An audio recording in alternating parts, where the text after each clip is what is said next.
Glória a Deus, louvado seja o nome de nosso Senhor e Salvador Jesus Cristo. Boa tarde, queridos irmãos, que a paz de Cristo esteja no coração de cada um de vocês, que nesta tarde de domingo Deus possa abençoar você e a sua família poderosamente. Amém? Estou aqui em São Paulo, ao vivo na minha casa, gravando esta live. Hoje vou dar o meu testemunho, uma história que por várias vezes já contei em tantos lugares nesse Brasil, fora do Brasil, em outros países, na Canção Nova, em tantos outros lugares que já testemunhei uma história de superação, uma história de vitória, que senti no meu coração de nesta tarde estar repartindo também com vocês. Amém? Sejam bem-vindos todos, muito obrigado pela sua presença, obrigado por estarmos juntos em oração, obrigado pela tua companhia. Você sabe que você estando aí, a obra de Deus se completa. Amém? Estando nós juntos neste momento de oração, nesta tarde, estando nós juntos compartilhando esta palavra poderosa de Deus, vivendo este momento com o Senhor, com certeza nós estamos alegrando muito o coração de Deus e que Ele possa te abençoar muito, abençoar a tua casa hoje, que Ele possa vir em teu socorro, em tua providência. Então eu peço para você compartilhar, convida seus amigos, vai chamando aí aquelas pessoas que você gostaria também que estivesse aqui conosco nesta tarde. Muitas pessoas, que eu passei o convite no WhatsApp, passei no Instagram, passei no Facebook, muitos irmãos também compartilharam o convite, foram espalhando. Então milhares, eu creio que milhares de pessoas foram convidadas, muitas pessoas, mas estão aqui aquelas que Deus escolheu, e você é escolhido. Espero que você fique comigo até o final. Não vai ser muito demorado, é rápido, uma mensagem breve, mas nós vamos estar aqui glorificando o nome do Senhor e vamos estar orando, amém? Com muita alegria. Amados, por que estou aqui hoje para dar esse testemunho? Porque muitas pessoas, quando elas enfrentam uma adversidade, nós nunca estamos preparados para uma adversidade, não é verdade? Nunca estamos preparados para enfrentar uma luta, para enfrentar uma guerra, para enfrentar uma enfermidade, uma doença. Nós nunca estamos preparados, Nós sempre esperamos notícias boas, Sempre esperamos que aconteça o melhor, mas muitas vezes o inesperado acontece. Muitas vezes nós perdemos alguém, muitas vezes alguém fica doente na nossa casa, muitas vezes nós nos vimos sozinhos, nós nos vemos forçados a lutar, a partir para uma batalha, não sabemos o que fazer, não sabemos como agir. Por isso que nesta tarde eu quero dar esse testemunho para você, que é um testemunho, como eu já disse, de superação. Muitas vezes aquilo que parece estar perdido, aquela história, aquela vida, aquela pessoa, algo que a gente pensa que não tem mais jeito, que não tem mais como melhorar ou consertar.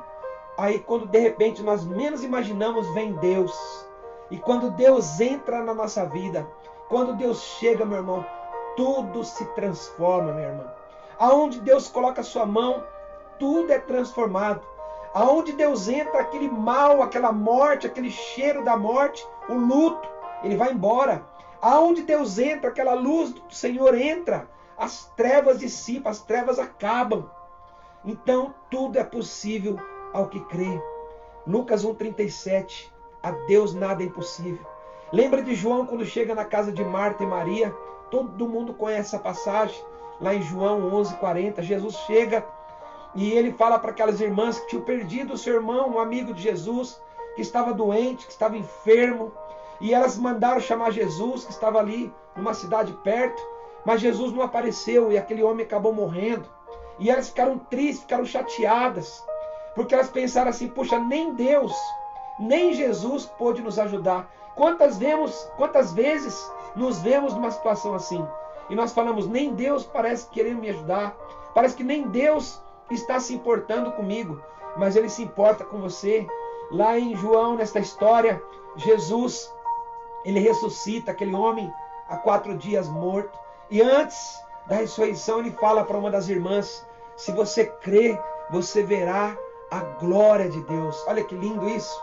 João 11,40, guarda esse versículo. Se você crê, você vai ver a glória de Deus. Nós precisamos crer. Esses dias de pandemia, nesses dias de lives, nesses dias de mensagens virtuais, de grupos de oração virtuais, quantas mensagens nos motivando, quantos irmãos nos motivando a ter esperança, a acreditar, a saber esperar e a saber confiar.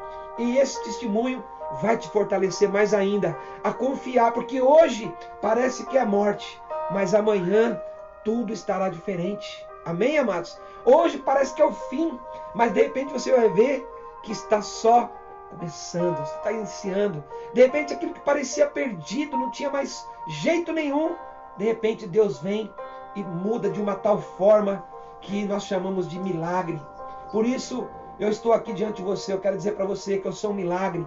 Eu estou tendo esse privilégio nesta tarde de estar aqui na minha casa, transmitindo para você esta mensagem de milagre, esta mensagem do impossível de Deus, do que Deus pode realizar. Mas antes, eu gostaria que você tomasse comigo a sagrada palavra do Senhor, no livro de Isaías, no capítulo 43. Depois eu explico para você também por que eu estou escolhendo hoje, que Deus colocou esta passagem. Isaías, capítulo 43, onde tem uma grande promessa de Deus, que diz: Deus vai restaurar Israel, a sua testemunha. Eu amo esta passagem, amados.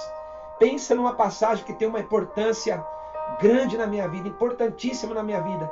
Talvez de toda a Bíblia, esta passagem aqui, deste capítulo do livro de Isaías, é o que fala de mim, é o que encaixa na minha história, é o que encaixa na minha vida, é o que faz, que mostra o milagre de Deus na minha vida. E começa dizendo assim: e agora, eis o que diz o Senhor, aquele que te criou, Jacó, e te formou, Israel. Quantas vezes tem irmãos que estão aí, já me viram pregar esta passagem, Este versículo aqui, o versículo 1, da transformação de Deus. Este versículo 1, ele tem um poder tão imenso, que somente Deus poderia estar aqui neste versículo. Não daria aqui para falar de um homem, de um médico, de um doutor, de um cientista. Não daria aqui para falar de um político, não daria. A única pessoa que cabe aqui dentro deste versículo é Deus. Porque Ele é o único capaz de pegar o Jacó e transformar em Israel. Deus é o único que pode fazer isso, amados. Ninguém mais pode fazer. Ninguém. Só Deus pode fazer. Pegar alguém que é um Jacó, e na Bíblia o significado de Jacó é o homem perdido, é o homem errado, é o homem do pecado, é o homem das trevas, é o homem da mentira, é o homem do engano, é o homem da trapaça. E transforma em Israel, o nome lindo, Israel, aquele que é a glória de Deus, aquele que reflete Israel, reflete a menina dos olhos de Deus. Deus pega o lixo, transforma num luxo. Deus pega o pior, o mais vil pecador, o pior dos pecadores, e Ele transforma, Ele forma, Ele pega como um barro, Ele forma um Israel, Ele forma um campeão. Nesta tarde Deus vai formar campeões, aleluia! Deus quer formar um campeão dentro da sua casa. Deus quer formar um campeão aí dentro de você. Você que se sente derrotado, você que se sente falido, você que se sente amaldiçoado, sozinho, solitário, abandonado, você que se sente incapaz, fracassado, Deus vai formar um campeão nesta pessoa, um campeão em você. Deus pega você neste momento, como Ele me pegou, e você vai ver nesse testemunho, e Ele modela, Ele pega o lixo perdido, modela em algo belo, meus irmãos, modela um milagre ali com barro, um barro que não vale nada. Ele suja as mãos, Deus sujou as mãos para colocar no fundo do poço, na lama, para me pegar e transformar numa joia, num pregador, num pai de família, num esposo, num homem de bem, num homem honesto hoje. Amém, amados? Este versículo é maravilhoso, e ele continua dizendo: nada temas, pois eu te resgato.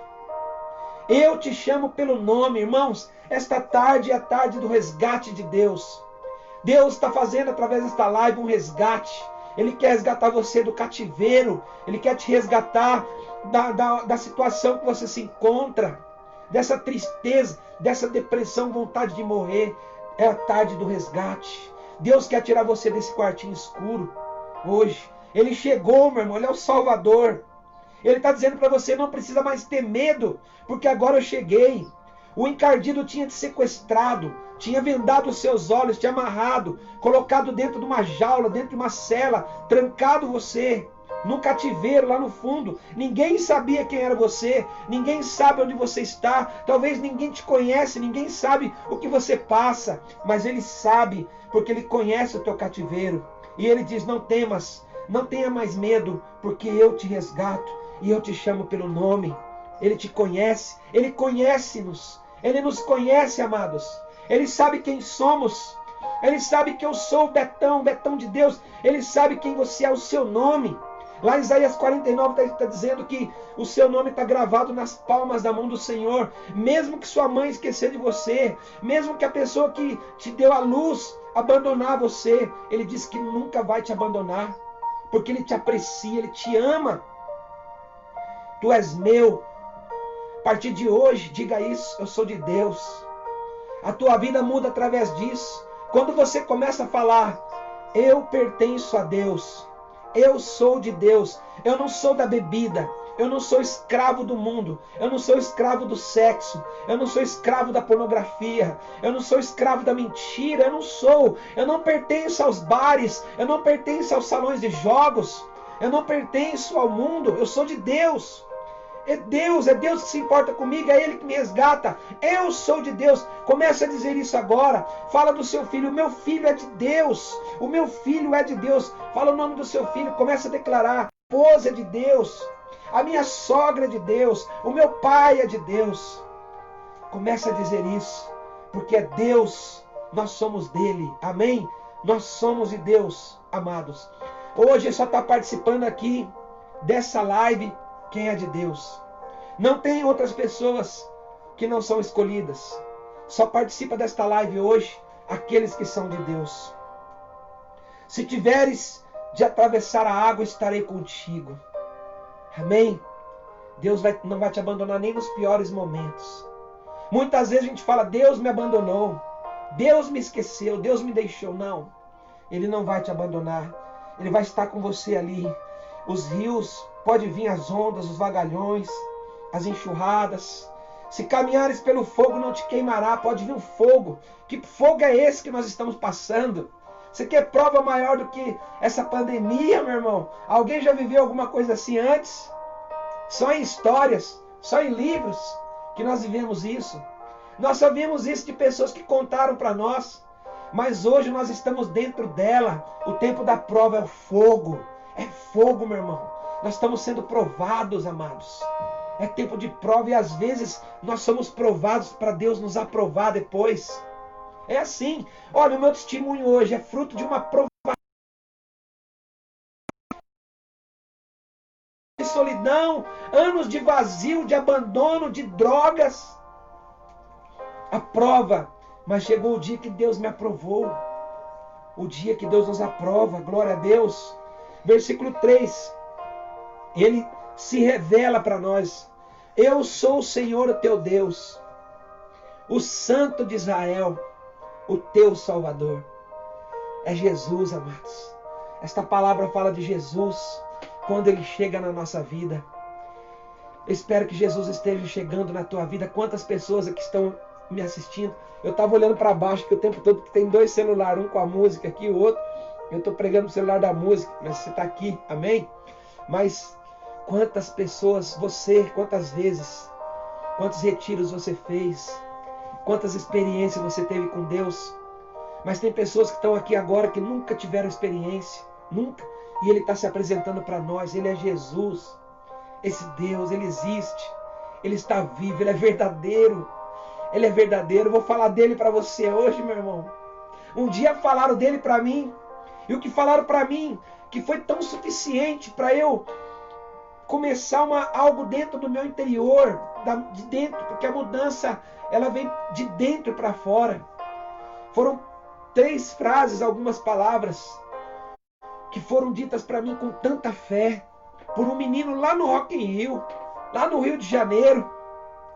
Com tanta fé foram ditas para mim aquelas palavras, falando de Jesus, um Jesus que eu não tinha experimentado ainda. mas ele se deixa encontrar. Isaías 55, ele se deixa encontrar. Glória a Deus. Ele se deixa, meu irmão, chegar perto, ele se deixa chegar perto. Nós precisamos chegar mais perto de Jesus. Hoje na Santa Missa, o padre lá de Aparecido, não me lembro o nome, ele dizia que nós precisamos chegar mais perto do Senhor, ficar mais perto de Jesus. E aqui Jesus então lhe diz: eu dou Etiópia por teu resgate, eu dou Sabá, países que eram considerados joias riquíssimos, porque és precioso aos meus olhos. Quantas vezes falaram que você não valia nada? Quantas vezes me chamaram de maconheiro, me chamaram de vagabundo, me chamaram de sem vergonha? Quantas vezes disseram para mim que eu não valia nada? E aqui está um Deus dizendo: tu és precioso aos meus olhos, eu te aprecio. Vione, olha Deus falando para você, filho, né? Vanessa, eu te aprecio, eu te amo. É Deus falando. O amor que o mundo não tem para nos dar, viu, filho? O mundo não tem amor para nos dar. O amor do mundo é um amor enganador, viu, Aninha? É um amor que engana, é um amor que quer alguma coisa em troca. A parte pode dar algo para alguém, aquela pessoa talvez deixe de amar você. Mas o amor de Deus é incondicional, ele não te exige nada. Ele te aceita do jeito que você está. Ele te ama do jeito que você está. Ele sente a tua dor. Só Deus nos ama assim. Ele nos aprecia, nos ama. Permuto reinos, eu troco reinos, eu dou reinos. Olha o teu valor. Entrego nações em troca de ti. Fica tranquilo, porque eu estou contigo. Glória a Deus. Palavra do Senhor. Graças a Deus.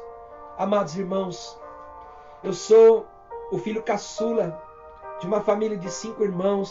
Eu sou irmão do Faria, muita gente conhece. Tenho orgulho disso, pregador Faria. Irmão do Carlos também, que está me assistindo agora. Meu irmão Carlos. Meu irmão que já me ensinou bastante também. Minha irmã Vera, minha irmã Sônia, que já faleceu. Padeceu muitos sofrimentos, muitos. Quantos sofrimentos eu vi esta minha irmã passar. Quantos. A ausência de Deus, muitas vezes a falta de Deus, do amor de Deus. Trilhamos caminhos errados. Quantas vezes a minha família, irmãos, a gente era uma família muito pobre. Morávamos na periferia. A gente muitas vezes faltava as coisas. Meu pai era muito doente. E nós não tínhamos religião. A gente falava que era católico porque todo mundo fala. Você vai no bar ali, os bêbados estão lá no balcão lá perguntar qual que é a religião deles. Eles falam que são católicos, infelizmente. Essa é a imagem hoje, né, da nossa igreja, que é mais fácil falar que é. E a gente tinha esse nome, as missas eram poucas. O crédito, a palavra de Deus, os momentos de oração. Eu, nos meus 12 anos que eu convivi com meus pais, 12 anos apenas, não me lembro de momentos de oração, nós juntos rezando. E a gente acreditava mais nas filosofias, né? Filosofias pagãs, vãs. Quantas vezes minha mãe foi buscar em terreiros, benzedores, buscar resposta, né? Resposta para as doenças que abatiam minha família. Minha mãe tinha problemas cardíacos, meu pai também tinha problemas cardíacos, problemas de circulação. Ele teve vários AVCs, depois teve uma trombose cerebral. Meu pai foi operado do cérebro. A minha mãe teve infartos antes da sua morte, até que um dia, eu tinha 12 anos de idade apenas, ela sofreu um infarto fulminante dentro de um ônibus, lá no interior de São Paulo, em Marília. E ali, nesse dia, foi um dia que marcou muito a história da minha família. Porque nós não tínhamos não tínhamos caído na realidade do quanto a minha mãe era muito mais preciosa ainda do que imaginávamos. Quanta falta, meu irmão. quanta falta que ela fez para mim e para meus irmãos. Nós perdemos a nossa base. Nosso pai já estava doente, estava encostado na época pelo INPS. Meu irmão Carlos era casado, minha irmã Vera também, minha irmã Sônia. Tinham seus problemas, os únicos solteiros era eu, meu irmão Faria. E quando veio faltar nossa mãe, um vazio imenso, um vazio tomou conta de nós. Porque todos nós éramos apegados a ela. Não somente apegados. É lógico que o filho é apegado à mãe. Mas nós éramos totalmente dependentes. Todos nós. Nos deixou perdidos. Sabe quando Davi, lá no Salmo 120, ele fala: olho para os montes e pergunto de onde me virá socorro? O meu socorro vem do Senhor que fez o céu e a terra. A gente não sabia disso. É difícil você não poder saber que tem um Deus que pode te ajudar. Um Deus presente. A gente não sabia. E aí nós fomos buscar preencher os vazios no nosso peito com as coisas do mundo. Aquilo que o mundo podia nos oferecer. Eu com 12 anos morei um tempo na casa dos meus irmãos. Morei um tempo com meu irmão Carlos. Morei um tempo com a minha irmã Sônia. Morei pouquinhos dias com os tios, mas não dava para mim ficar na casa de ninguém. Acabei indo morar em pensão. E ali eu tinha a minha liberdade. Eu recebi um salário até meus 18 anos. Esse salário podia me sustentar, pagar uma mensalidade de uma pensão. E eu tinha pelo menos o necessário para comer. Mas aí, amados, era muito mais do que isso que eu precisava. Era muito mais do que comida. Nós precisamos muito mais. As maiores necessidades nossas, de cada ser humano, é o amor, é a compreensão, é a aceitação. Né? Quantos filhos machucados que estão por aí, porque não foram aceitos, porque não foram compreendidos, não foram amados. Quantas pessoas que buscam em lugares, em pessoas. Você vê hoje tanto crime, tanta coisa errada que acontece com crianças, com adolescentes, porque às vezes busca o amor que faltou do pai, busca o amor que faltou da mãe em pessoas, acreditam nas pessoas e às vezes são enganados, buscam em coisas, né? Busca em uma vida diferente, e era isso que eu fiz. Eu não tinha mais dono, eu comecei a me drogar, conheci novos amigos. Os meus amigos da minha infância ficaram para trás. A minha escola ficou para trás. Saí da escola. Não tinha mais vontade de estudar, não tinha mais ânimo. Não tinha mais, parece que faltava para mim um incentivo. Eu vou me estudar para quê? Quando eu estudava, o meu sonho era o sonho dos meus pais, era o sonho da minha mãe, que tinham sonhos para mim. Mas quando eles me faltaram, porque um ano depois que minha mãe morreu, meu pai também morreu. E quando eles faltaram para mim, os meus sonhos acabaram.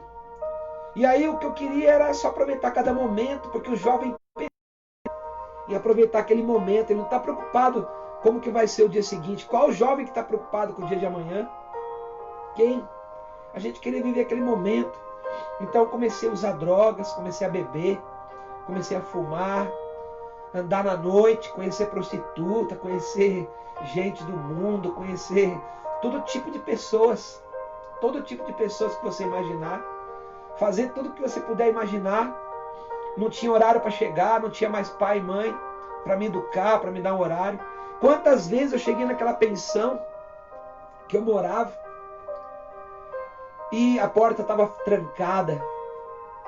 Os donos da pensão já tinham ido dormir, eles não abriam mais a porta. Eu ficava de madrugada na rua. Ficava à noite, na madrugada, andando pelas ruas. Quantas vezes? Encontrava, fui fazendo as amizades. Os meus amigos surgiram daí. Encontrei pessoas carentes como eu. Pessoas que também não tinham o que eu não tinha. E o carente se apoia no outro carente, aumentando o círculo vicioso, né? Da falta do amor. Não tínhamos amor, buscávamos nas coisas. Comecei a roubar. Eu e meus amigos, a gente queria ter as coisas e a gente fazia isso às vezes para ter dinheiro, para comprar droga. Porque eu comecei fumando maconha, depois comecei a cheirar cocaína, depois comecei a usar drogas fortes. Eu experimentei muitos tipos de drogas, muitos. Tomei ácido, LSD, que era uma droga pequenininha, colocava embaixo da língua, tinha horas e horas de alucinações. Porque a gente gostava de rock, de música, e quando a gente se drogava, aquelas músicas pareciam entrar dentro da gente. Às vezes a gente passava o dia todo dentro de um quartinho, trancado, ouvindo música, só se drogando. Depois eu comecei a injetar droga nas veias. Com 15 anos, minha família nem imaginava uma coisa dessa. Meus irmãos, 15 anos, eu comecei a injetar drogas. A primeira vez que eu injetei drogas, primeira vez que eu usei droga injetável, nós perdemos um companheiro, um amigo nosso, da cidade de Marília, um menino que morreu de overdose na nossa frente. A gente estava ali empolgado com a música, empolgado com aquele momento, aquele êxtase, aquele fulgor daquela hora, daquelas músicas, e nós ali achando que estávamos vivendo uma grande aventura, vivendo algo inusitado, como num filme de rock, como num filme de aventura. E ali nós vimos o nosso amigo morrer, e demorou para nós percebermos que ele estava morrendo, porque para nós tudo era só uma brincadeira que não tinha fim, uma brincadeira que nos levaria para a morte. Quantos amigos eu perdi na droga, mano? Eu já sonhei uma vez que eu estava pregando no Maracanã, e no placar eletrônico do Maracanã passava as fotos de cada um dos meus amigos e a forma que eles tinham morrido, tudo envolvidos com droga, tudo morte por overdose, morte por AIDS, através das seringas contaminadas que a gente se drogava nos barzinhos. Quantas madrugadas, quantas noites em banheiro de barzinho com uma seringa, passando de braço em braço, injetando droga, injetando cocaína, muitas vezes com água da privada para não sair para fora daquele banheiro de um bar, banheiro de uma boate. Quantas vezes, amados? E a AIDS explodindo, meus amigos morriam pelo crime. Quantas vezes eu fugi da polícia? Já cheguei pro lado de cima do viaduto, fugindo da polícia. Quantos cercos de polícias que eu não conseguia fugir. Nós moramos numa casa, eu tinha 15 para 16 anos nessa época. Eu e meus amigos alugamos uma casa, a gente era tudo de menor, só tinha um de maior. Não vou falar o nome dele por causa que numa live não seria certo, não é? Mas ele era o único de maior, alugou a casa para nós. Ele era um traficante de drogas. Não vou falar também o local, que não convém, mas num lugar que você nem imagina onde ele traficava drogas. E ali naquela casa a gente fazia as festas do horror. Era o nome da nossa festa, que foi se propagando e foi se tornando uma festa conhecida. Festa do horror. Ali tinha crânios, caveiras que a gente buscava no cemitério, com velas. A gente ouvia música, só música macabra, Black Sabbath, AC/DC, esses rocks pesados, as traduções de letras que falam de inferno, que falam de demônios, que falam de consagrações, que falam de homicídios. Eram as músicas que a gente adorava, as músicas que a gente tocava, e ali vinha pessoas que a gente nem sabia. Quantas vezes pessoas que eu nem conhecia estavam ali dentro da casa que eu morava. Quando chegava o carro de polícia, era a gente pulando muro, era a gente correndo para todo lado, a polícia batendo em todo mundo. E assim foi a minha adolescência. 13, 14, 15, 16, 17 anos. Com 16 anos, morando em São Paulo, eu não conhecia ninguém. Eu comecei a pagar, morava com meus amigos, com um amigo meu, Cobra. E nessa pensão, o dinheiro que eu ganhava ali era suficiente, a mensalidade daquela pensão. Mas todas as vezes que eu tinha alguma roupa, alguma coisa, era roubado. Eles roubavam tudo. Eu nunca tinha nada. Eles roubavam tudo. E eu fiquei morando ali, arrumava um trabalho, arrumava um bico ali, trabalhava no escritório, trabalhei de office boy, muitas vezes, em São Paulo, trabalhando na rua. Eu dava um jeito de ganhar dinheiro por fora. E a gente sempre, eu e meus amigos, a gente fazia um jeito de roubar som de carro, a gente roubava moto, roubava bicicleta, roubava óticas, óculos de sol, óculos Ray-Ban. Era o que a gente poderia ganhar um dinheiro por fora. A gente roubava, assaltava a molecada na rua, roubava as pessoas na rua, roubava, entrava dentro de carro, roubava até casas. Eu e meus amigos, irmãos. Estou falando isso aqui com uma vergonha, porque é a primeira vez que eu testemunho diante da minha filha, do meu filho. É meu testemunho, mas primeira vez, apesar de eu já ter conversado com eles também, de conhecer a minha história, né, Ana? Mas é difícil falar isso aqui para vocês, diante deles agora, né? Eles olhando para mim hoje, vendo o que eu passei. Mas é uma história para eles verem a falta que faz uma família, o valor de uma família, o valor de uma família. Outro dia minha esposa perguntou para mim, será que se eu tivesse minha mãe até hoje, será que eu teria passado por tudo que eu passei? Eu acredito que não. Eu acredito que não. Eu não teria passado. Porque minha mãe, uma mãe é uma mãe, não é? Você que é mãe, você que é pai, você que quer o melhor para os seus filhos, que educa seus filhos, que dá a vida por eles. A minha mãe era assim para nós. Eu tenho certeza que acho que eu nunca teria feito isso.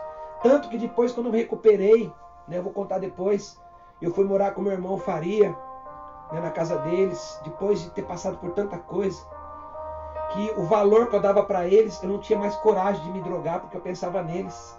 Então, eu creio que a mesma coisa é assim, nós temos que valorizar os nossos pais.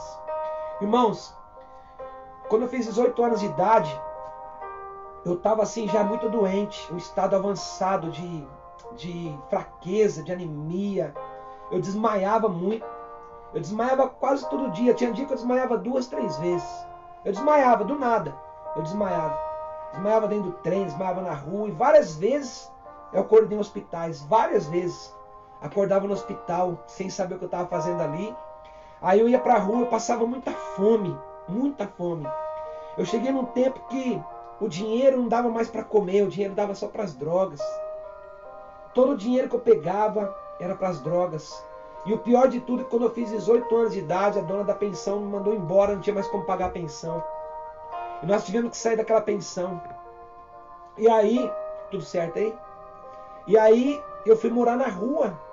Tava eu e um amigo meu, Cobra, que muitas coisas já morreu. Esse meu amigo, Carlos, infelizmente, já morreu alguns anos atrás. Mas era eu e ele junto, a gente começou a passar fome em São Paulo, andar pelas ruas, perambular pelas ruas, passar muita necessidade. A gente começou a pedir dinheiro na porta dos trens, na porta dos metrô, pedir dinheiro na rua, na estação rodoviária, lá no Tietê, no terminal rodoviário Tietê, outros terminais em São Paulo, a gente ficava pedindo dinheiro, e o dinheiro que a gente pegava, a gente comprava droga. Pedir dinheiro no farol. Sabe essas pessoas que você vê pedindo dinheiro no farol, no semáforo? Eu pedia dinheiro, irmãos. E juntava o dinheiro e comprava droga. Com isso, comecei a ficar cada vez pior, cada vez mais doente. Eu tinha depressão. Hoje eu sei que era depressão porque eu não conseguia controlar meus sentimentos. Eu tinha vontade de morrer. Amados, eu tinha uma vontade tão grande de morrer. Mas eu não tinha coragem. Eu não sei como que eu não morria, amados. Porque eu fiz tanta coisa para morrer. Eu fiz tanta coisa. Eu sentava em cima do viaduto, eu andava nos beirais de viaduto, nos corrimão. Eu ficava sentado, pendurado nos viadutos, assim, os carros passando embaixo. E eu ali pendurado pelas mãos, as mães, as mulheres que passavam andando a pé, gritavam, choravam, pedindo para mim sair dali, que elas ficavam com medo de morrer. Quantas vezes eu pensei em tomar um monte de remédio. Eu chegava a pegar anfetaminas. Eu diluía a anfetamina, colocava na seringa e injetava na veia. Quantas vezes eu me droguei com comprimidos injetados na veia, só para ter o prazer do baque. Quando eu ficava muito tempo sem injetar alguma coisa nas veias, me dava um nervoso, me dava dores, me dava uma ansiedade que eu não conseguia me controlar. É terrível, amados. Quantas vezes eu poderia ter morrido e Deus poupou minha vida. Comecei andar sujo, comer comida, qualquer coisa, pedir comida nas casas, porque já não tinha mais como me alimentar. Bati a palma 3 anos, dos 8 até meus 21 anos de idade. Eu ficava pedindo comida, comida nos barzinhos, comida nas lanchonetes, pedia resto. Às vezes eu estava ali, o pessoal não me dava nada, eu olhava que eles jogavam metade do lanche ou um pedaço salgado no lixo, eu cheguei a comer do lixo, porque o dinheiro que eu pegava ali pedindo nas ruas era para comprar droga. E aí eu tinha aquela síndrome de pânico, aquela síndrome de esquizofrenia. Eu estou dizendo isso, não que eu fui diagnosticado pelos médicos, mas hoje, estudando e conhecendo essas doenças, eu tinha todo esse comportamento, esse perfil de pessoas doentes assim. Porque tinha uma hora que eu estava eufórico e tinha uma hora que eu começava a chorar. Meus sentimentos.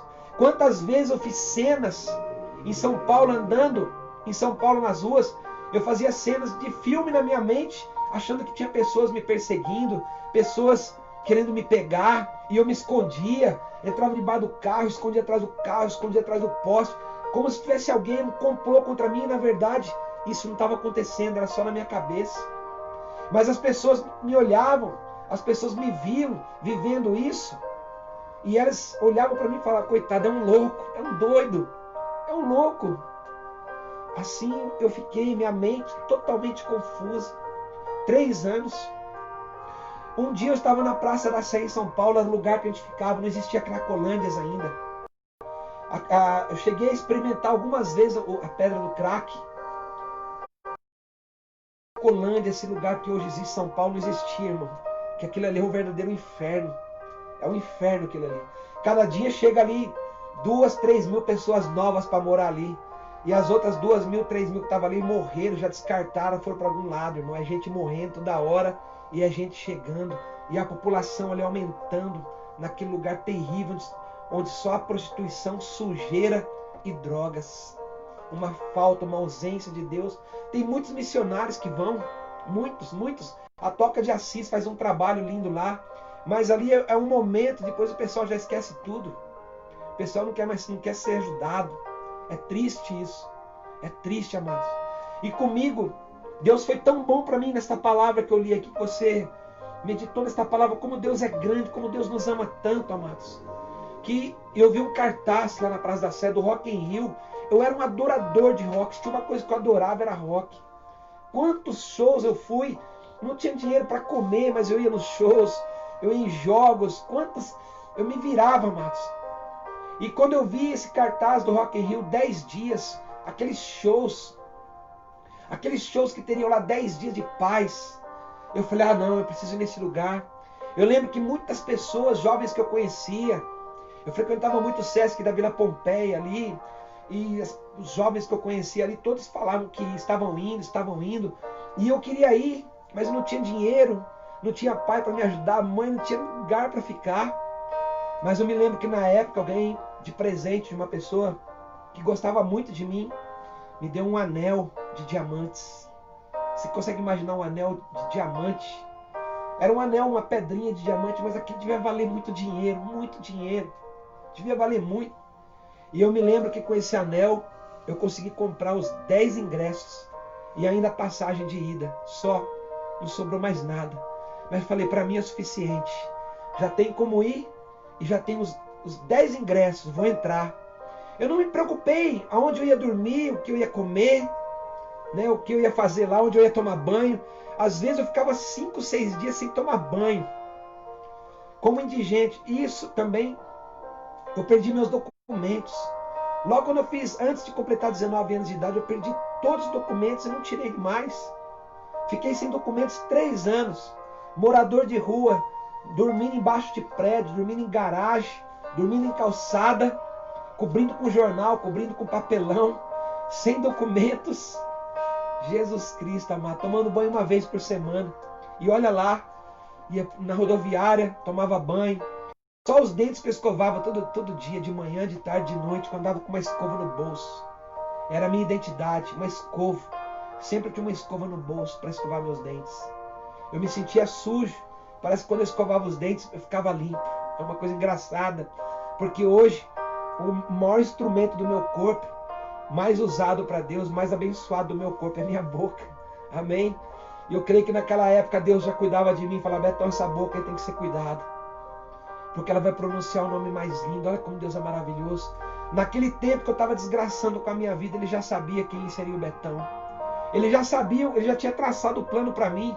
Por isso que eu não tenho medo de dizer para você que seu caminho está traçado por Deus. Hoje você pode estar chorando, mas amanhã você vai estar sorrindo, amém?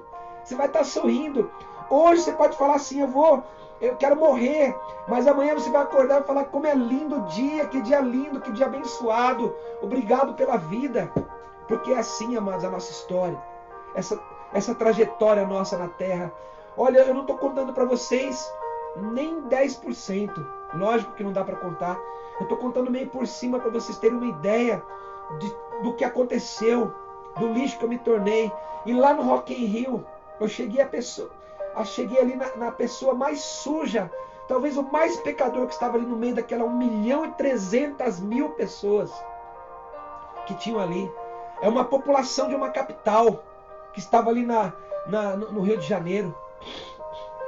E eu era só um ali no meio, um sujo. Eu era ali o pior, o enganador. Quantas pessoas eu menti tanto para chegar ali. Eu lembro que aquele anel, eu fui na casa do meu irmão, do Faria, eu falei que eu ia garimpar ouro. Eu falei para meus parentes que eu ia garimpar, que eu ia fazer garimpo. Ninguém imaginava que eu estava indo pro Rock in Rio. As pessoas ficavam com dó de mim, achando que eu estava indo trabalhar, fazer algum trabalho pesado. E eu estava indo pro Rio de Janeiro. Para mim, se eu ficasse por lá depois também não tinha problema, não tinha casa, não sabia, nunca tinha ninguém me esperando em lugar nenhum. É a pior coisa do mundo. Eu não tinha hora para chegar, não tinha ninguém me esperando e também não tinha lugar nenhum. Que triste, né, amados? Imagina o coração de Deus. Quando eu lembro daquela passagem em Êxodo 2, que o Senhor fala assim, que Ele olhou para os israelitas clamando e viu eles debaixo do peso da escravidão e os reconheceu. Eu imagino Deus olhando do céu para mim e falar: meu Deus, eu amei tanto esse filho, eu sonhei com ele. Ele está falando isso para você agora. Eu sonhei com este filho, eu sonhei com esta filha. Eu tinha tantos planos para ele. E Deus vê muitas vezes a gente numa vida desgraçada, né? Numa vida desregrada, numa vida de pecado, numa vida suja, numa vida vazia. Como que não está o coração de Deus? Quando Deus me olhou ali no Rock in Rio, irmãos, quando eu cheguei lá no Rio de Janeiro, no primeiro dia eu usei uma droga tão forte, amados. Eu encontrei, olha só, para mim, eu nunca medi as consequências. Isso é muito ruim. Encontrei um amigo, o apelido dele era o Ozzy Osbourne, no auge, né? Porque quem parecia com o Ozzy hoje tá ralado, né? Aqueles zumbis, né? Mas no auge, um amigo meu chegou sem camisa, com a calça rasgada, tinha sido assaltado lá no Rio de Janeiro, com a mão cheia de anfetaminas, e me deu, falou: bebe isso aqui que você vai ficar doidão. E na mesma hora, ali na rodoviária, tinha acabado de chegar. Eu tomei aquela droga e não me lembro nem como que eu cheguei depois lá no lugar, no recinto do Rock in Rio. Eu não me lembro nem como eu cheguei lá. E além disso, quando eu caí na real, já tinha passado 3 dias. Isso é vida. Isso é vida. 3 dias já tinha se passado. 3 dias que eu não vivi. O que será que eu fiz? Que até hoje eu não me lembro. Pareci tudo sujo de graxa. Fiquei 3 dias drogado sem saber o que eu fiz e onde eu estava. E já estava lá dentro do Rock in Rio. Sem lugar para dormir. Tinha um circo. Aquela multidão de gente muito rica. Gente muito rica, de muita droga cara. De muito êxtase, muita balinha, muito pó. E eu estava ali no meio, o pobre, o sujo ali. Dormia no circo. Dormia, não tinha nada para comer. Que vida triste. Outras vezes eu fiquei assim também. Quantas vezes eu tomava chá de cogumelo, irmãos? E ficava no mato, achando que tinha passado 1 hora. 1 hora, às vezes eu pensava, Tinha passado 3 dias, já tinha dormido no mato, tinha passado o dia no mato. Quantas vezes? Ia na segunda, quando eu ia ver, já era quarta, quinta-feira. Tudo sujo de lama, de barro. Quantas vezes aconteceu isso comigo? Eu era um dependente, amados, um viciado. Mais do que isso, um escravo das drogas.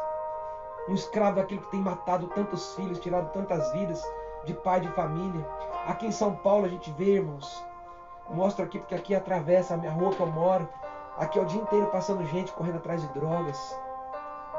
E eles fazem qualquer coisa que eu preciso matar, eles matam por causa de 10 reais e 5 reais. Que triste, amados. E ali, no terceiro dia que eu estava ali no Rock in Rio, no fim da tarde, me envolvi numa briga. E desta briga foi o que Deus... Até o Betão, que coisa linda. Eu vou começar a contar agora a melhor parte, amém? Foi naquele momento ali, depois de uma briga, eu encostado no poste, o meu pé inchado, sem poder andar, machucado por dentro, por fora. Eu era inteiro machucado, o meu coração machucado, irmãos. Eu tinha vontade de tanta coisa, amados. De tanta coisa. Tinha sonhos que eram simples. Às vezes eu tinha vontade de ir num bar comer um bolinho, igual o meu amigo falava. Um dia, se eu tiver dinheiro, eu quero entrar ali e comer 3 bolinhos numa pastelaria. Meu amigo já morreu. Às vezes a gente tem sonhos tão pequenos, de poder ter uma cama, um quarto. Às vezes a gente não dá valor para isso, não é verdade? A gente quer ter coisas grandes, a gente quer coisas brilhantes, coisas zero, coisas novas. E a gente sonhava com pequenas. E as grandes coisas para nós era simplesmente ter um quarto, ter uma casa para voltar, ter um chuveiro para tomar um banho. E nesse dia eu estava ali, encostado, não tinha ninguém pensando em mim naquela hora. Eu acredito que naquele momento que eu estava ali com meu pé machucado, inchado, eu pesando 55 quilos, eu usava a calça número 34, encostado num poste. Não tinha ninguém pensando em mim. Mas lá no céu, 2 olhos me contemplavam, amados. Eu quero dizer para você nesta tarde que tem 2 olhos te contemplando. Tem 2 olhos contemplando você. A noite chegando, aquela multidão passando, e de repente chega um jovem que eu nunca tinha visto. Ele também não me conhecia. Mas ele chegou em mim, Deus apontou eu para ele. Eu não sei quantas pessoas que ele conversou, mas ele chegou para mim e começou a falar para mim que Deus me amava. Começou a falar para mim, Jesus te ama. Jesus vai mudar a tua vida. Mas ele falava de um jeito que ele tinha certeza que ele ia me convencer disso.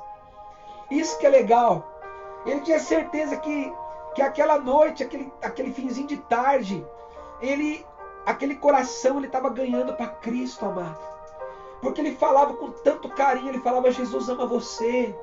Ele falou, você está sofrendo, eu já sofri também assim. E eu falava, você não me conhece, moleque, você nunca me viu, você é louco, você é doido. E ele falava, eu já sofri, eu já fui como você.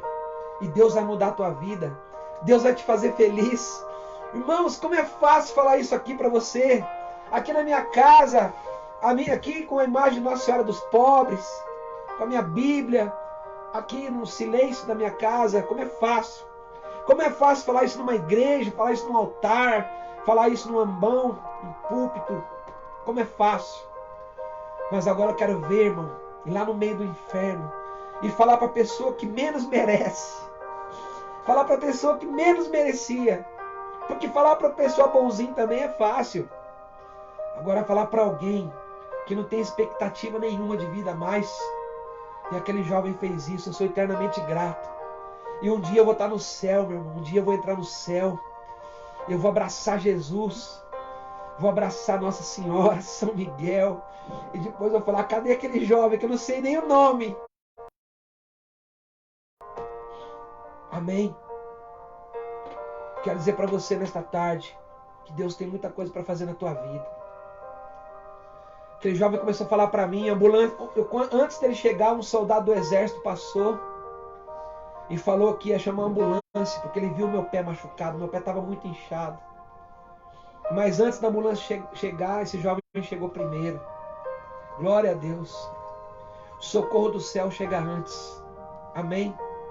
O socorro do céu chega primeiro. E quando a ambulância chegou depois, e aquela ambulância andando devagarinho, porque tinha muita gente no caminho, aquele jovem abriu a janela, e ele colocou o corpo dele lá dentro e enfiou um papel no meu bolso. E esse papelzinho ficou ali no bolso da minha jaqueta, ele colocou no bolso de dentro de uma jaqueta que eu tinha. E aquilo ali, aquele papel ficou ali até uns 5, 6 dias depois, quando eu estava na cadeia, que eu fui ler. E era essa passagem aqui, ó. Isaías capítulo 43. Essa passagem que eu li. Era aquele papelzinho que ele me deu. E quando eu li na cadeia também não entendia muito. Mas só sei que eu guardei este capítulo, Isaías 43. E hoje, como é fácil de compreender que Deus, eu era um Jacó no mundo, perdido, sujo. E Deus queria fazer de mim um campeão. Ali dentro da cadeia, preso. Porque logo depois que aquele jovem foi embora, eu voltei para São Paulo, na mesma noite. A única coisa que eu tinha na minha mochila era uma escova de dente, um creme dental e uma camiseta novinha. Tô olhando pro celular aqui, não sei porque eu tenho mano olhar para esse, é nesse, né? Camiseta novinha do Nirvana. E eu vendi aquela camiseta, comprei uma passagem de volta para São Paulo. Olha o que Deus faz. No outro dia eu passei na casa de um amigo, peguei emprestado dele, para não ficar feia a palavra aqui, peguei emprestado meio tijolo de maconha. Meio tijolo. Para mim era um tesouro. Peguei dele, coloquei na minha mochila e desci para o litoral sul, Itanhaém. Fui lá para o terminal Jabaquara, pedi dinheiro, desci para Itanhaém, porque eu fiquei sabendo que ia ter uma festa no fim de semana. E quando cheguei em Itanhaém, fui numa casa na beira da praia, vazia, tinha 2 bancos na praia ali na casa. Entrei na área daquela casa e deitei e dormi. E acordei de noite com a polícia.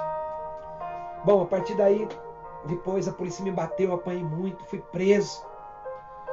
Sofri muito ali, de medo, uma noite de pavor. Quando me levaram para a cela, eu não aguentava nem andar, porque eu tinha apanhado bastante, eu estava com bastante droga. E além disso, o medo tomando conta do meu coração. Logo de manhã, eu fiquei numa cela ali, eu e um amigo meu, sozinho, nós dois. Encostei perto da grade, na parede, e adormeci. E logo pela manhã, um dos presos passou para ir para o sol, para o pátio. No corredor, ele enfiou o chinelo dentro da grade e me deu uma chinelada na cara. Então ali, cada minuto eu fiquei pensando em um fim para mim. Cada minuto ali dentro, eu não tinha documentos. E o delegado me chamou na cela dele e falou para mim: você tem menos valor que um rato, porque você não vale nada. Nem provar seu nome você pode. E essas duas coisas ficaram muito tempo no meu coração. Porque de um lado o delegado falava assim: você vale menos que um rato. Mas do outro lado Deus fala: você é precioso para mim. Amém? Eu dou o Egito, eu dou o país em troca de você. De um lado o delegado falando para mim: ó, você vai mofar, você vai sempre ficar preso, ninguém vai tirar você daqui. Mas do outro lado Jesus fala assim: se eu tivesse que passar pelos vales, Ele estaria comigo. Glória a Deus. Se eu passasse pelo fogo, Ele não iria me abandonar, porque Ele sabe o meu nome. Amados de Deus, eu quero terminar esse testemunho. No 8º dia que eu estava preso, eu tinha mandado, logo no primeiro dia, eu mandei uma carta para o meu irmão. Uma carta com envelope usado, selo usado. Não tinha endereço. Eu rabisquei os nomes que tinha ali, coloquei meu nome, a cadeia pública de Itanhaém. Coloquei o nome do meu irmão, a loja Melhoramentos, que ele trabalhava de material de construção. Usei o mesmo selo, colei a beirada do envelope onde tinha sido rasgada para tirar a carta que havia chegado para um dos presos ali. E foi o que eu tinha e mandei. E o carcereiro falou que o correio não ia aceitar aquela carta. Depois eu fiquei que aquela carta realmente não poderia ser enviada. Mas Deus, eu não sei o que Jesus fez. Eu não sei como que Jesus fez, como que Ele mandou um anjo levar. Que essa carta chegou nas mãos do meu irmão. na mão do Faria. E era a única opção que eu tinha, eu não pensei em mais ninguém na época. Eu pensei no meu irmão, que teve uma vida muito torta. Mas ele estava vivendo um momento lindo na vida dele. Era o momento dele ter conhecido Deus, de ter se casado com uma mulher de Deus. Era limpo. Muitas vezes eu sujo. Quando eu estava no interior, eu vi o meu irmão. Eu mudava de calçada porque eu não queria passar perto dele. Eu não sei porque eu não queria ver ele, nem queria que ele me visse. Mas quando eu estava ali preso, eu pensei nele e mandei esta carta. Só que o delegado tinha falado para mim que só tinha 8 dias para me pagar minha fiança. E não era muito, eu lembro que era o valor de R$100. R$100 para mim sair de lá. A minha liberdade custava só isso. Mas parecia que era tanto dinheiro. E aí então, o meu irmão, ele recebeu essa carta. E eu, enquanto isso, eu lá preso, sem saber de nada, no 8º dia, eu falei, acabou meu prazo. E o delegado disse que se não pagasse minha fiança, eu ia ficar preso, eu ia para julgamento. Ia ficar de 6 meses a 3 anos, irmão, eu não ia viver, eu ia me matar lá dentro daquela cadeia. Porque nesse mesmo dia, no 8º dia, eu fiz uma forca. Olha que coisa linda, meu Deus. Louvado seja o nome do nosso Senhor Jesus Cristo, irmão. No 8º dia, os presos saíram de novo para tomar sol toda semana. Já fazia uma semana que eu estava preso. E quando os presos saíram para tomar sol, eu fiquei sozinho na cela e fiz uma forca. E aí, naquela forca, eu medi no meu pescoço, fiz tudo certinho na parede. E eu falei assim, quando for 1h da tarde, eu vou tirar minha vida. E eu fiquei esperando, porque eu tinha essa mania de marcar horário. E eu fiquei ali esperando sozinho, os presos lá do outro lado da parede. Encostado na parede, uma janelinha lá no alto, a minha forca pronta atrás de mim aqui. E os presos jogando bola. E quando deu por volta de meio-dia, faltava 1h para mim morrer. 1h. Já pensou alguém chegar para você e falar, só tem mais 1h de vida? Eu olhava para aquela forca, olhava para aquela cela, aquele vazio ali dentro, irmãos. E de repente me deu uma vontade de chorar, meus amados. Uma vontade de chorar. Quanto tempo fazia que eu não chorava para valer? De chorar mesmo. E um soluço, as lágrimas descendo. E eu comecei a ver como um filme passando. Eu comecei a lembrar eu desde a minha infância. Muitos momentos da minha vida passaram naquela hora. Meu pai no chão brincando, minha mãe, meus irmãos, eu soltando pipa. Foi passando momentos, até que chegou um momento que eu vi aquele menino, aquele jovem parecia que estava ali de novo na minha frente. E ele apontava o dedo para mim assim, o dedo dele parecia que chegava pertinho de mim assim, ó. E eu desenho ele, amados, eu desenho ele para você. Eu desenho ele. Me olhando, aquele jeito dele, o cabelo dele, o olhar dele, o sorriso dele, amado, tem guardado aqui, ó, direitinho no meu coração. E ele falando, Jesus te ama, ele vai mudar. E aquelas palavras parece que formavam balões. E eu comecei a chorar, irmãos. E eu comecei a chorar naquela cela. E aquilo foi incomodando os presos lá de fora, que eu comecei a chorar alto. E o pessoal lá fora me chamando de chorão, de neném da mamãe, e eu chorando ali dentro. E de repente senti vontade de falar uma coisa que eu nunca tinha feito na minha vida. A Aninha vai preparar uma música aí, pode soltar já. Nunca na minha vida eu tinha imaginado isso. Eu prostrado no chão, eu falei para Deus assim, Deus, o Senhor existe de verdade? Se o Senhor existe mesmo, me tire desta cadeia. Me tire daqui hoje. Se o Senhor me tirar daqui, um dia eu vou te servir. Amém? Se o Senhor me tirar dessa cadeia, um dia eu te pago. Eu falei para Deus, amados, olha que oração. Eu nunca imaginava que Deus poderia ver uma oração dessa, mas foi a oração que saiu lá de dentro do fundo do meu peito, lá de dentro de mim. E sabe o que aconteceu? Minutos depois, irmãos, o carcereiro abriu a porta e falou para mim assim: Betão, pega as suas coisas, você está livre, você pode sair. Irmãos, eu nem acreditei que ele falou: pega as suas coisas. Eu não tinha nada para pegar. Eu tinha minha mochila ali com uma escova de dentro. Ali minha vida iria recomeçar. Era tudo que eu tinha. Eu não tinha mais nada, não tinha dinheiro guardado, não tinha emprego. Não, pode deixar essa altura, tá bom. Não tinha perdido a escola, tinha abandonado a escola no 6º ano.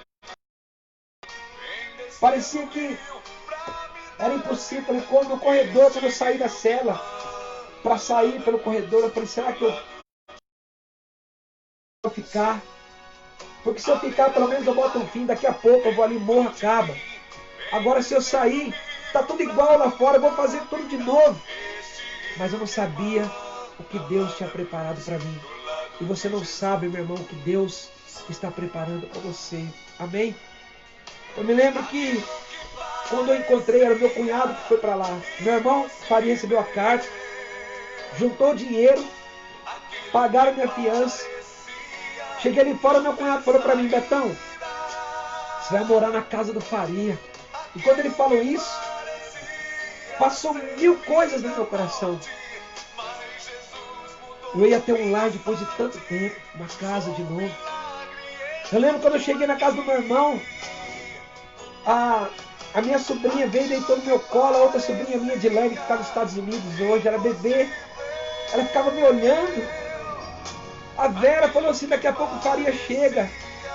E eu achava que o meu irmão ia me xingar, fazer um sermão, porque eu já tinha ouvido tanto sermão. Mas foi tudo diferente. Eu recebi abraços, eu recebi carinho. No primeiro fim de semana eu já estava numa sala de reunião de um grupo de jovens. Me apresentaram Jesus, me apresentaram Deus. Eu fui experimentando a cada dia esse Deus, amados. E eu percebi que drogas. Eu não precisava de maconha. Eu era um viciado. Eu não fui curado da noite para o dia. Eu era um viciado, eu sentia vontade de me drogar. Você tem vontade de fumar, não tem? Você tem vontade de usar drogas, tem vontade de jogar, de fazer tanta coisa. Mas Deus é maior que tudo isso, irmãos. Deixe Deus entrar no seu coração hoje. Permita que Deus seja maior dentro de você, para te fortalecer. Que Deus te ajude. Às vezes nós somos fracos, falhos, mas quando nós deixamos Deus agir, permitir que Ele faça,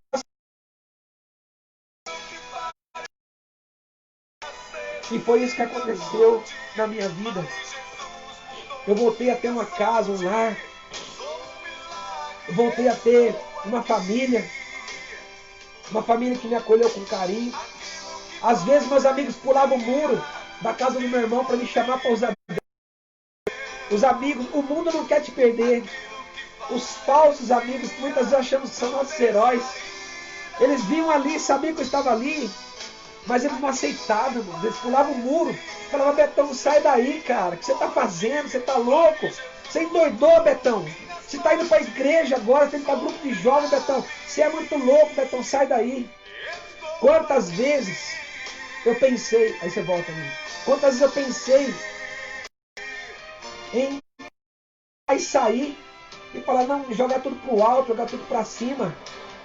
Mas aí, quando percebia que eu estava me trocando para sair, muitas vezes abri a porta do quarto, estava ajoelhada no chão.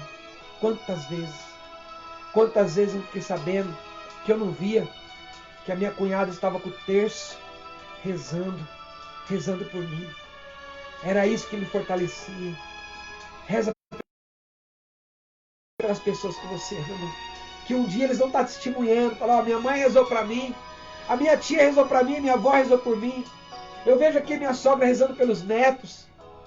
Eu vejo a gente rezando por pessoas que não vão na igreja, que não querem saber da igreja. mas nós rezamos por elas. Não amigos, pessoas de fora, pessoas que nós conhecemos. Nós rezamos porque nós acreditamos da mesma forma que a minha cunhada acreditou. Sabe o que ela falava? Quando ela via que eu estava saindo, sendo vencido pelo apelo, pelo chamado dos meus amigos, ela dizia assim: ei diabo, tire as mãos de cima do Betão, porque ele não é mais teu, ele é de Jesus agora, aleluia. É aquilo que eu falo, nós somos de Jesus, amém? Jesus está dizendo aqui, ó, tu és meu, eu te chamo pelo nome, tu és meu. E essa é a minha história, Marcos. Hoje, não preciso contar, quase 30 anos pregando o Evangelho. Foi o chamado de Deus para mim. Eu tive grandes empregos, fiz faculdade, me formei. Tive um emprego ótimo, meu último emprego, na Brunchweiler Latina. Tinha um irmão. Mas um dia Deus falou para mim, lembra a promessa que você me fez na cadeia? Que você ia falar de mim, que você ia me pagar. Olha que Jesus maravilhoso. Eu não precisava pagar. Ele já pagou nossas dívidas. Amém? Ele já pagou, mas você não deve. Ele levou nossos crimes, nossos pecados na cruz. Amém? Deixa Deus te perdoar hoje. Peça perdão para Deus agora. Aonde você está? Pede para Deus te ajudar. Pede para o Senhor hoje te abrir uma oportunidade, abrir uma porta para você. Abrir uma oportunidade nova para você também poder um dia dizer: eu também sou um milagre de Deus. E acredite no impossível. Essa música eu dedico para você agora. Olha que coisa linda. Aquilo que ser minha morte. Jesus mudou minha sorte. Sou um milagre. Fala para Jesus. Canta para Ele. Diga para Ele: eu sou o teu milagre.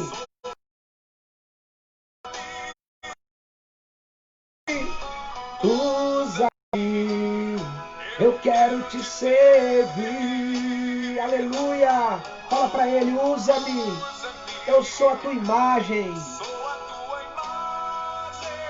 Usa-me, ó filho de Davi. Vamos cantar todo mundo junto. Canta bem forte comigo. Aquilo impossível. Aquilo que parecia não ter saída. Aquilo que parecia ser minha morte, mas mudou minha sorte. Vai mudar a sua. Nós somos o milagre de Deus. Irmãos, que Deus abençoe você. Deus abençoe sua família. Tenha força, tenha fé. Tudo é possível ao que crê. Amém? Tudo é possível. Tudo aquilo que você perdeu, tudo aquilo que você fala assim: é impossível, não consigo, não dá. Tudo aquilo que parecia morrer, que parecia acabar. Deus, Ele muda, Ele transforma a tua sorte.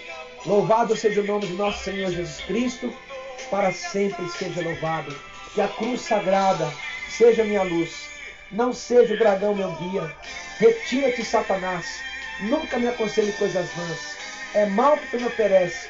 Bebe tu mesmo teu próprio veneno. Em nome do Pai, do Filho, do Espírito Santo. Amém. Fique com Deus.